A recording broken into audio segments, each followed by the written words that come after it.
Halo, Assalamualaikum warahmatullahi wabarakatuh. Bagaimana keadaan teman-teman semua? Semoga teman-teman semua dalam keadaan sehat. Amin. Kami dari kelompok 9 yang beranggotakan Arsyana Latifah Rahma, Safina Eka Layungsari, Rike Setianing Miftahul Ihsani, dan juga saya sendiri Isna Lailatul Fadilah akan memaparkan hasil diskusi kami mengenai teori pengembangan proses berbasis kompetensi dan juga model yang digunakan dalam kurikulum 2013. Langsung saja ke pembahasannya. Proses berbasis kompetensi. Dalam kurikulum 2013, hal yang mendasar ini mengacu pada 3 teori pokok. Yang pertama yaitu sikap, yang kedua keterampilan, dan yang ketiga adalah pengetahuan. Ketiganya itu adalah elemen yang bila disatukan akan berkesinambungan dan berhubungan yang dapat digunakan untuk mengembangkan potensi dari peserta didik. Yang pertama adalah kompetensi sikap atau attitude milik Krathwohl. Teori taksonomi pembelajaran atau learning taxonomy yang digunakan sebagai acuan kurikulum 2013 milik Krathwohl dikenal sebagai affective domain. Taksonomi pembelajaran atau domain efektif ini biasanya ditunjukkan dengan perilaku sikap kesadaran, ketertarikan, perhatian, kepedulian, dan tanggung jawab, kemampuan untuk mendengarkan, dan menanggapi dalam interaksi dengan orang lain, dan kemampuan untuk menunjukkan karakteristik sikap atau nilai-nilai yang sesuai dengan situasi dalam bidang studi. Tingkatan dari learning taxonomy yang pertama yaitu receiving atau menerima. Sikap di mana siswa ini mau menerima atau ikut terlibat dalam rangsangan yang diberikan. Contohnya mendengarkan isu-isu yang tengah banyak dibicarakan. Yang kedua yaitu responding atau merespon. Terlihat dari peran siswa yang aktif. Dalam tahap ini, siswa itu tidak hanya menerima seperti tahap sebelumnya, tetapi sudah bisa merespon atau memberikan tanggapan. Contohnya adalah siswa mampu menanggapi situasi yang tengah dibicarakan sesuai dengan pemahamannya. Yang ketiga yaitu valuing atau menilai, berkaitan dengan apresiasi atau siswa itu mempunyai sikap yang menghargai objek atau fenomena dan lain sebagainya. Yang keempat yaitu organization atau organisasi, yaitu penyatuan nilai yang berbeda sehingga siswa itu mampu membandingkan, menghubungkan nilai-nilai tersebut. Nah, nanti hasilnya siswa akan mengerti tugasnya masing-masing. Yang kelima yaitu characterization by a value or value set. Karakteristik dengan nilai atau nilai yang diterapkan. Setiap individu itu mempunyai jangka waktu yang berbeda-beda saat mengembangkan karakteristiknya. Maka dari itu harus masuk dan konsisten dan dapat diprediksi sehingga nanti hasilnya adalah perilaku dan karakteristik dari siswa. Yang kedua yaitu kompetensi keterampilan skill, Jeff Dyer. Paparan teori ini diterjemahkan dan disarikan dari buku The Investor DNA Mastering the 5 Skills of Disrupt Innovators. Dalam kurikulum 2013, teori ini digunakan untuk merumuskan konsep pengembangan keterampilan peserta didik. Tingkatan dari teori ini yaitu yang pertama observing atau mengamati. Nah, siswa diarahkan untuk mengamati sekitarnya. Dengan kebiasaan ini akan menumbuhkan rasa sensitif jika suatu hari tidak bekerja dengan semestinya. Yang kedua yaitu questioning atau menanya. Konsep bertanya ini dapat menumbuhkan rasa ingin tahu siswa. Yang ketiga yaitu experimenting atau bereksperimen. Setelah memahami dengan bertanya, kemudian mengamati, selanjutnya melakukan eksperimen yang digunakan yang bisa digunakan di masa yang akan datang. Yang keempat yaitu associating atau menghubungkan. Dalam tingkatan ini dianggap sebagai penyatuan kemampuan dalam semua bidang. Yang kelima yaitu communication atau networking. Adalah menghubungkan atau membuka jaringan. Bertemu dengan orang yang banyak dengan latar belakang yang berbeda, pandangan yang berbeda, yang dapat digunakan untuk menambah jaringan serta secara luas sehingga bisa saling bertukar ide ataupun gagasan. Yang ketiga yaitu taksonomi pengetahuan oleh Bloom. Kurikulum 2013 dalam mengembangkan ranah pengetahuan mengacu pada teori kompetensi pengetahuan dari Bloom. Kompetensi ini didukung dua ranah sebelumnya, yaitu sikap dan juga keterampilan. Tingkatan dalam taksonomi Bloom, yang pertama yaitu knowing atau mengetahui.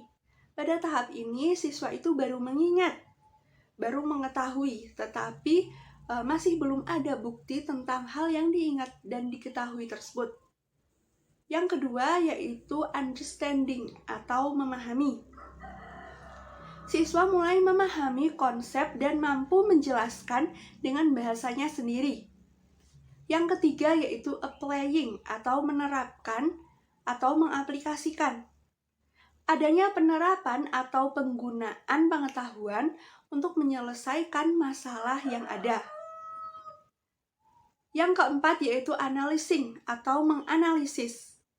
Mengidentifikasi bagian-bagian komponen dari konsep sehingga struktur organisasi dapat dipahami.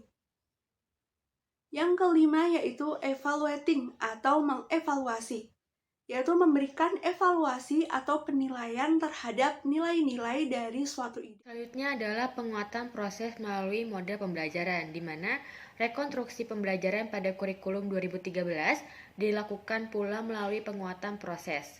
Proses pembelajaran dikembangkan melalui beberapa pendekatan dan model. Yang pertama adalah model tematik terpadu. Pembelajaran tematik adalah suatu pembelajaran yang melibatkan beberapa bidang studi untuk memberikan pengalaman yang bermakna kepada peserta didik dengan mengaitkan sebuah tema. Esensi pembelajaran dari tematik adalah berupaya memberikan pengalaman belajar yang bermakna atau meaningful bagi peserta didik melalui kajian interdisipliner. Karakteristik pembelajaran tematik ada 4. Yang pertama adalah holistik, di mana suatu peristiwa atau topik yang menjadi pusat perhatian diamati dan dikaji dari beberapa sudut bidang studi sekaligus. Lalu yang kedua adalah bermakna, di mana pengkajian suatu topik dari berbagai macam aspek yang memungkinkan terbentuknya jalinan struktur kognitif yang dimiliki peserta didik. Pada gilirannya, akan berdampak pada kemaknaan dari materi yang dipelajari. Proses pembelajarannya pun lebih fungsional.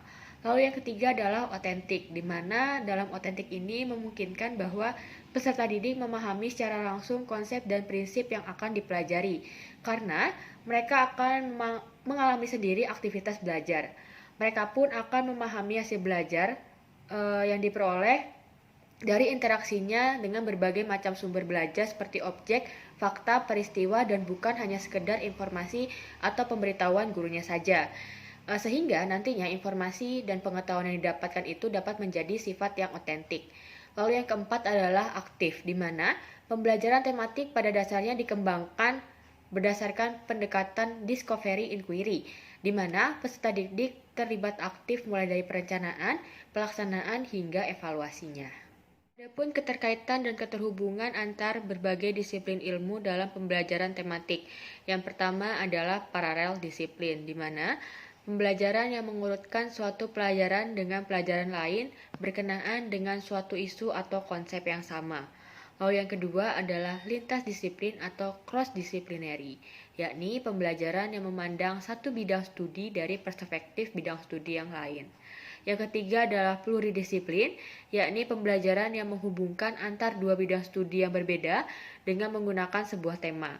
Lalu yang keempat adalah multidisiplin, yakni pembelajaran yang bertolak dari suatu tema dengan mengusung satu bidang studi inti dan menyertakan pula bidang studi yang lain. Lalu yang kelima adalah interdisiplin, yakni pembelajaran yang secara sadar menghubungkan tujuan, isi, dan kegiatan belajar dari berbagai bidang studi yang berbeda untuk menggali sebuah tema. Yang keenam adalah keintegratifan hari, yakni program pembelajaran sehari atau full day program yang didasarkan atas tema utama dan masalah yang muncul dari dunia anak. Yang terakhir atau yang ketujuh adalah program lengkap, yakni pembelajaran yang bertolak dari kurikulum yang bersumber dari kehidupan sehari-hari peserta didik. Yang kedua adalah pendekatan saintifik atau ilmiah, di mana pendekatan saintifik atau ilmiah ini dimaksudkan untuk memberikan pemahaman kepada peserta didik dengan mengenal dan memahami berbagai materi menggunakan pendekatan ilmiah.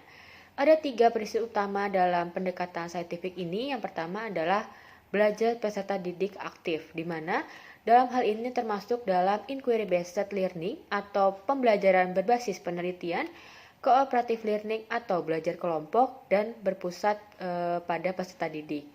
Lalu yang kedua adalah assessment, di mana assessment ini bertujuan untuk mengukur kemampuan belajar peserta didik yang dibandingkan dengan target pencapaian tujuan belajar. Yang ketiga adalah keberagaman, di mana keberagaman adalah menjelaskan bahwa pendekatan ini membawa konsekuensi peserta didik yang unik maupun kelompok peserta didik yang unik, termasuk keunikan dari kompetensi, materi, instruktur, pendekatan, dan metode mengajar, serta konteks. Dari 3 prinsip tersebut, dapat dikorelasikan dengan langkah pendekatan saintifik yang digunakan dalam pengajaran di kurikulum 2013, yakni mengamati, menanya, mencoba, mengolah, menyajikan, menyimpulkan, dan mencipta. Nah, baik. Kemudian pada slide selanjutnya terdapat model yang ketiga, yaitu discovery learning. Jadi, discovery learning ini merupakan suatu model pembelajaran dan juga strategi yang fokus pada keaktifan, memberikan kesempatan bagi peserta didiknya. Kemudian di dalam discovery learning ini terdapat unsur utama. Yang pertama yaitu mengeksplorasikan dan juga memecahkan masalah untuk membuat, mengintegrasikan, dan juga menggeneralisasi pengetahuan. Kemudian yang kedua, dilakukan oleh peserta didik. Jadi kegiatan berbasis aktivitas yang urutan dan frekuensi ditentukan oleh peserta didik tersebut. Kemudian yang terakhir atau yang ketiga, yaitu kegiatan ini untuk mendorong pengintegrasian pengetahuan baru ke dalam pengetahuan dasar yang telah dimiliki oleh peserta didik tersebut. Nah, kemudian pada slide selanjutnya terdapat penjelasan mengenai perbedaan yang paling mendasar dari model discovery learning. Terdapat 5 perbedaan, yaitu yang pertama, lebih mengedepankan pembelajaran yang aktif daripada pembelajaran yang pasif. Nah, di sini jadi dalam suatu pembelajaran itu seorang tenaga pendidik memberikan kesempatan bagi peserta didiknya untuk terlibat secara aktif dalam proses pembelajaran tersebut. Nah, kemudian perbedaan yang kedua yaitu dalam pembelajaran ini belajar lebih berorientasi pada proses daripada isinya. Nah, di sini itu lebih melatih peserta didik untuk berpikir secara sistematis dan juga ilmiah dalam menyelesaikan suatu permasalahan terkait materi. Kemudian perbedaan yang ketiga yaitu ada kegagalan merupakan suatu hal yang sangat penting. Dalam suatu kegagalan inilah kemudian meningkatkan pola berpikir yang lebih kritis bagi peserta didik tersebut. Kemudian yang keempat, diperlukannya umpan balik, dan yang kelima yaitu pemahaman yang mendalam. Jadi di sini melatih peserta didik dalam menyusun strategi untuk meningkatkan pemahaman mereka terkait materi yang sedang diajarkan. Nah, kemudian yang keempat terdapat problem based learning. Jadi di sini problem based learning atau pembelajaran berbasis masalah merupakan sebuah model pembelajaran yang menyajikan masalah-masalah kontekstual sehingga merangsang peserta didiknya untuk belajar. Terdapat fitur utama dari pembelajaran berbasis masalah ini. Nah, kemudian yang pertama terdapat permasalahan autentik.